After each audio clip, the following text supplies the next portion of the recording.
구약 그 메시아의 예언에 보면은 미가 선지자는 메시아 예언에서 유대 땅 베들레헴에서 태어나실 메시아는 우리의 평강이 될 것이라 그렇게 미가서 5장 5절에 말씀하고 계시고요. 시편 72편 6절로 7절 보면은 솔로몬은 메시아에 대하여 예언하기를 저는 벤 풀에 내리는 비같이 땅을 적시는 소낙비같이 임하리니 저희 날에 의인이 흥황하여 평강의 풍성함이 달이 다할 때까지 이르리로다 그렇게 말씀하고 있습니다. 평강의 메시아가 오시면 그는 평강을 소낙비같이 내려 여기 땅은 인간의 마음밭을 말하죠.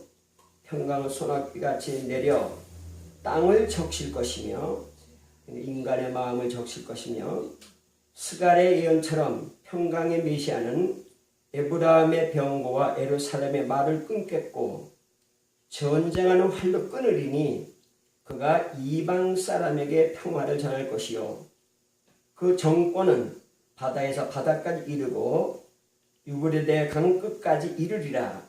스가랴 9장 10절에 그렇게 말씀하고 계십니다. 그러면 이사야는 예언하기를 메시아는 평강의 왕이라 했습니다. 메시아이신 예수님은 평화의 왕으로 세상에 오셨고 평화의 왕으로서 새끼 나귀를 타셨으며 평화의 몸된 교회를 세우셨습니다. 지극히 높은 곳에서는 하나님께 영광이요 땅에서는 기뻐하심을 입은 사람들 중에 평화로다. 누가복음 2장 14절 말씀 보면 예수님이 태어나실 때 천사들이 이렇게 노래를 불렀습니다. 여기 기뻐하심을 입은 자는 하나님에 대하여 선한 뜻을 가지고 있는 자들을 말합니다. 하나님에 대하여 선한 뜻을 가지고 있는 자들에게 하나님께서는 선을 가지고 계십니다. 하나님의 자비에 그리신 예수 그리스도로 말미암아 하나님과 화해한 자들에게만 평화가 있습니다. 이 평화는 내 마음의 평화고 우리 가정의 평화는 이 사회의 평화고 하나님의 자녀된 자들의 공동체인 교회의 평화로서 평화의 왕이신 예수님의 평화입니다. 예수님이 계신 곳에는 그 어디든지 평화가 있어야 됩니다. 평화가 없다면 거기는 예수님이 계시지 않는다고 이야기하여도 될 것입니다. 평화의 왕께서는 평화를 어두운 세상에 빛처럼 비추시며 메마른 땅에 단비처럼 내리십니다. 예수님께서는 평안을 너희에게 끼치노니 나의 평안을 너희에게 주노라. 내가 너희에게 주는 것은 세상이 주는 것 같지 아니하니라. 너희는 마음에 근심도 말고 두려워하지도 말라고 요한복음 14장 27절에 말씀하고 계십니다. 예수님은 세상을 떠나실 때 제자들에게 예수님의 평안을 유산으로 남겨주셨습니다. 평화의 왕이 유산으로 남긴 평화입니다. 이 예수님의 유산의 평화는 하나님의 평화며 사람과의 평화며 자연과의 평화입니다.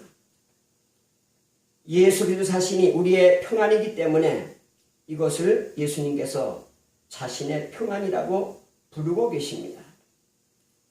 그것은 우리에게 전파된 평화며 예수님께서 우리를 위하여 피 흘려 사신 평화며 천사들이 주님이 탄생하실 때 축하했던 바르고 평안입니다. 이 유산으로 남긴 평안은 각 시대에 있어서 신실한 성도들에게 남겨진 것입니다. 세상이 주는 평안은 잠시간 주었다 다시 뺏는 것이지만은 주님이 주시는 평안은 은혜로 시작하여 죄 없이 계속되며 영원한 평안으로 끝을 맺습니다. 평화의 왕이 유산으로 남겨주신 평안이기 때문에 마음에 근심하지 말아야 하며 과거나 현재 불행으로 인하여 앞으로 어떤 불행이 생길까 걱정하지 말아야 합니다. 평화의 왕이신 예수님께서 유산으로 남겨주신 평화로 말미암아 우리는 모두 평화를 누리며 살아가야 됩니다. 이 성경 말씀의 중요한 것은 우리가 어떻게 성경을 이해하고 어떻게 전하느냐에 있는 것이 아니고 어떻게 그 상태로 되어 있느냐가 중요한 거죠. 우리가 교회 다니면서 마음의 평화를 누리지 못한다면 우리가 들은 것이나 전한 것은 꽹과리 소리처럼 허공을 친 것이고 반드시 하나님 말씀은 사람 신비에 새겨져서 그 사람을 변화시키고 그 말씀대로 살아가게 하는 위대한 능력을 지니고 있습니다. 오늘날 문제가 되는 것은 하나님 말씀은 수없이 외쳐지지만 많은 사람이 이야기하지만 교회는 평화를 잃었고 많은 성도들도 평화 없이 불안과 초조함과 절망의 삶을 삽니다. 그때는 우리가 자신에게 전했다고 했던 말씀들은 어떻게 된 것인지 우리는 자문자답해 봐야 될 것입니다. 더욱이 2000년간 이 땅을 지배했던 유럽의 기독교가 이제는 그 영광을 잃어버렸고 교회 구실을 하지 못하는 것을 보면서 그동안 그들이 전했던 복음은 과연 실효성이 있었던가를 우리는 다시 한번 반성해 보아야 됩니다. 오늘 봉독한 그리스도의 평강이 너희 마음을 주장하게 하라. 평강을 위하여 너희가 한 몸으로 부르심을 받았다 그랬습니다. 이 말씀도 생각해 보면은 오늘은 몇 명만 모이면 교단 하나가 생기고 어떤 신문사 편집하는 분이 세계에 있는 교단들을 다 조사해 봤더니 3만 개가 된다고 합니다. 이건 우리에게 어떠한 것을 이야기하는지, 그럼 우리가 지금까지 이야기했던 것들이 진실인지 우리는 깊이 반성할 시대에 서 있다고 저는 생각합니다. 예수님께서 이 땅에 오신 목적이 참된 평강을 너희에게 주기 위함이라. 누가복음 2장 14절 이렇게 말씀하고 계시고요. 주님은 변함없이 평강을 주셨습니다. 마태복음 10장 12절, 요한복음 20장 19절, 26절 보면 그렇게 기록하고 있습니다. 예수님이 주시는 평강은 세상이 주는 평강이 아니라고 요한복음 14장 27절에 말씀하고 계십니다. 예수님이 주시는 평강은 내 마음 깊은 곳과 내 사지 오체에 머무는 평화지요. 다시 말하면 예수님 주시는 평화는 무의식을 넘어 영적인 깊은 세계에 그것을 출발되는 인간의 근원적인 평화고 그것은 또 내 사지 오체에 영향을 미쳐서 건강한 인생을 살아가게 합니다. 이것이 예수님 치유의 근본이 아니었는가 생각해 보게 됩니다.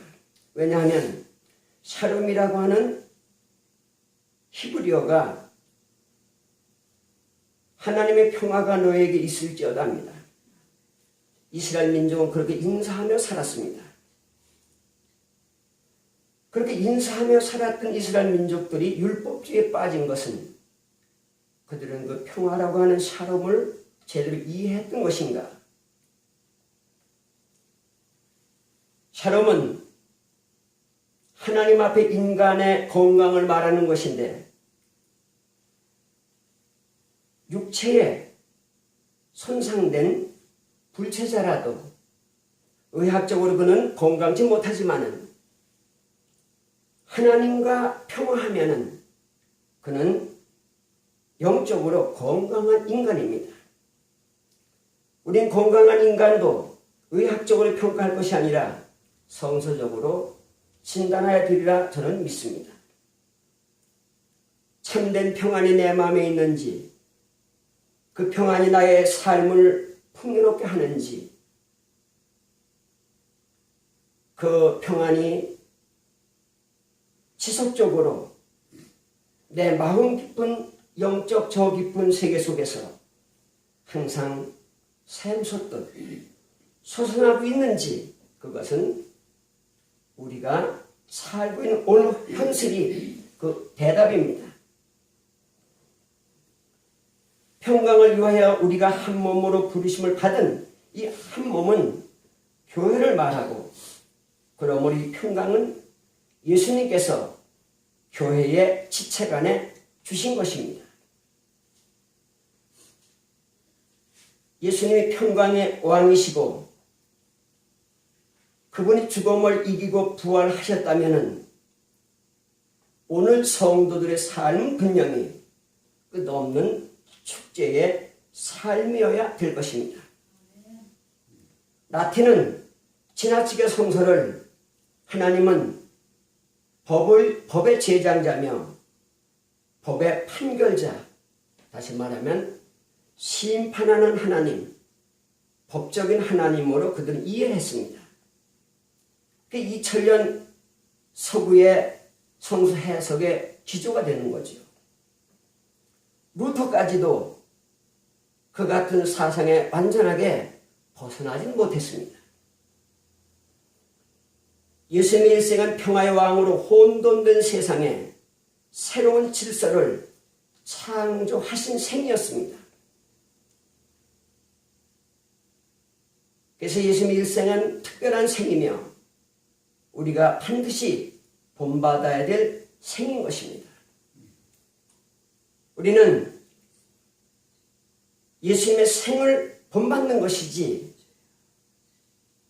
쓰여진 성경 말씀을 교리적으로, 신학적으로, 학문적으로, 이념적으로 해석하는 것은 아닐 것입니다. 그렇다면 그것은 헬라 철학과 다를 바가 조금도 없습니다.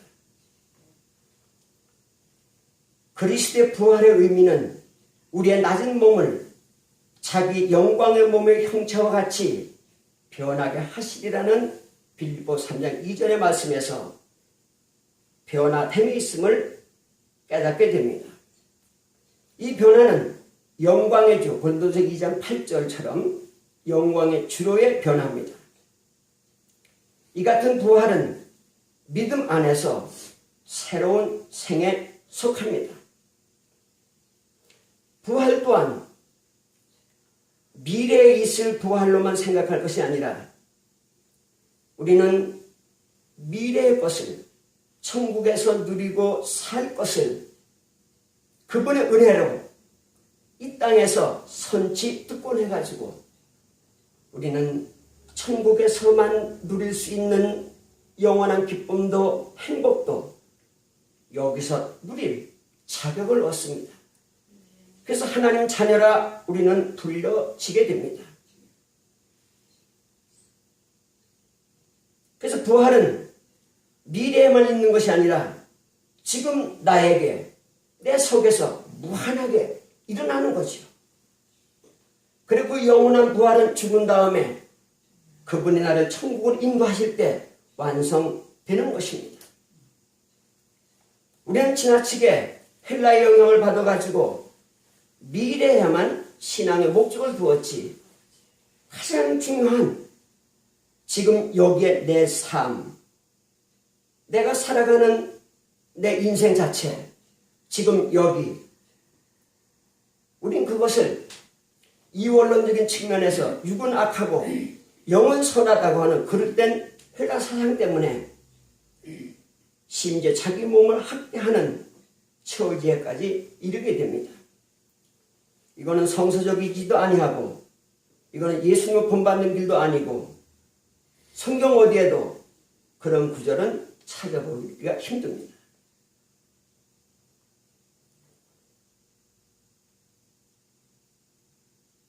이 같은 부활은 믿음 안에서 새로운 생에 속하고 이 새로운 인생이란 생존에 대한 기쁨과 평화와 행복의 황홀한 상태로서 이러한 생이 없이는 그리스도를 따르는 일과 신앙생활은 기쁨과 평안 없는 율법인 노력이 되고 마는 것이죠. 옛적의 아다나시우스는 부활한 그리스도는 생을 계속적인 축제로 만든다 하였습니다. 저는 그 말씀에 동의하고 그분은 바르게 우리를 가르쳤다고 봅니다. 지상에서 예수님의 생은 평화의 왕으로서 축제의 생을 사셨습니다. 그는 십자가 험한 길을 가셨지만은 그 고난의 생을 마치셨지만은 그분의 공생애를 살펴보면은 죽은 자를 살리고 병든 자를 고치고 귀신을 쫓아내고 잔치에 포도주를 만들어주고 5,000명에게 떡을 주고 그가 계셨던 곳 어느 한 곳도 축제의 장이 아니었던 곳은 없습니다.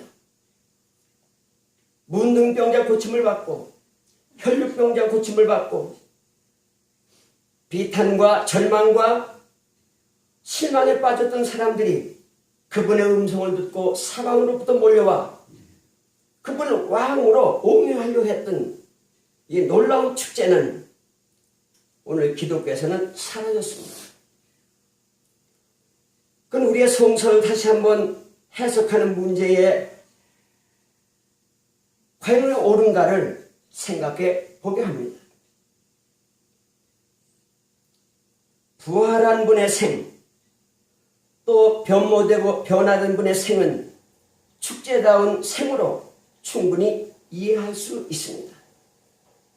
그것은 죽음 없는 생이요 무상함 없는 시간이며 방해받음 없이 하나님의 영광에 참여하는 생인 것입니다.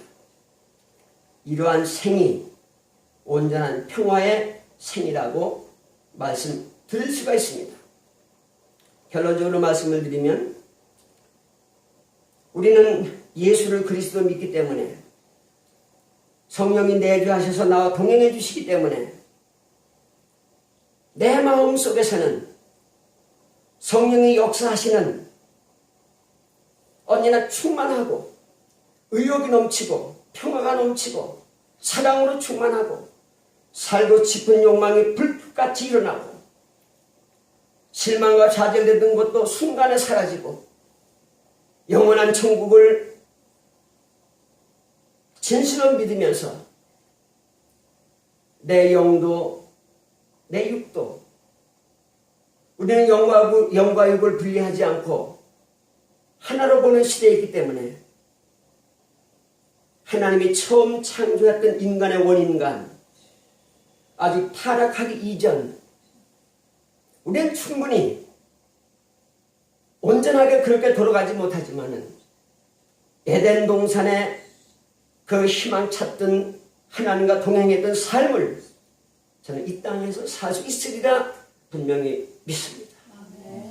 그 삶을 살지 못한다면 우리 신앙은 잘못된 신앙이라고 믿고 앞으로의 모든 성도들이 그런 삶을 추구하고 그렇게 살아간다면 절망에 빠진 세상 모든 사람들이 우리의 신앙을 보고 그들의 발걸음은 교회로 옮겨지리라 저는 믿습니다. 그러므로 오늘 교회의 용어는 평화여야 되지 않겠는가 생각합니다. 기도드리겠습니다. 걸어가신 아버지 하나님의 은혜를 감사합니다.